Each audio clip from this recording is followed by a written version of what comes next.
केंद्रीय संरक्षण मंत्री राजनाथ सिंह श्रीनगरमध्ये दाखल। ऑपरेशन सिंदूर नंतर जवानांची भेट, तर उद्या गुजरातमध्ये भुज एअरबेसला देखील देणार भेट।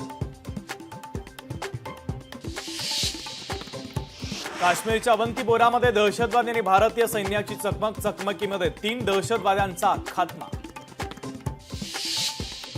भारतीय वेबसाइट्सवर 15 लाख सायबर हल्ल्यांचा प्रयत्न करणारे हॅकर पाकिस्तानी असल्याचा आता तपासांती उघड। छत्तीसगड तेलंगणा सीमेवर 31 नक्षलवाद्यांचा खात्मा। नक्षलवाद्यांच्या विरोधात आजपर्यंतचं सर्वात मोठं ऑपरेशन। केंद्रीय गृहमंत्री अमित शहांची ट्विट करत माहिती। कर्नल सोफिया कुरेशी यांच्याबद्दल वादग्रस्त वक्तव्य करणाऱ्या भाजप नेते आणि मंत्री विजय शहांच्या विरोधात गुन्हा दाखल होताच विजय शहांचा माफीनामा।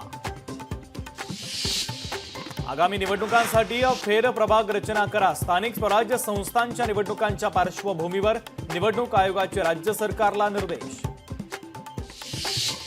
राजीनामा दिल्यानंतर तेजस्वी घोसाळकरांनी घेतली उद्धव ठाकरेंची भेट। भेटीनंतर आपण सध्या ठाकरेंच्या शिवसेनेसोबतच, तेजस्वी घोसाळकरांची प्रतिक्रिया। मात्र पक्षातील गळती रोखण्याचं ठाकरेंच्या शिवसेनेसमोर मोठं आव्हान।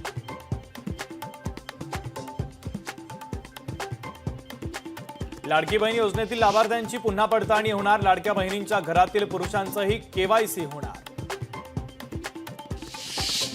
महाराष्ट्राची पाण्याची चिंता वाढली। राज्यातील धरणांमध्ये 28% पाणीसाठा, तर मुंबईच्या 7 धरणांमध्ये 19% पाणी।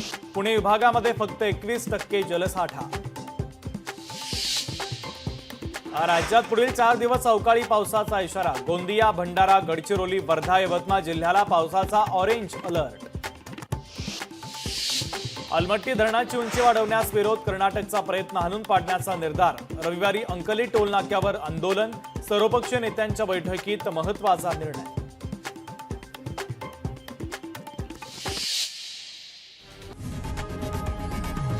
लोकशाही मराठी ऐका, पहा, जागरूक रहा।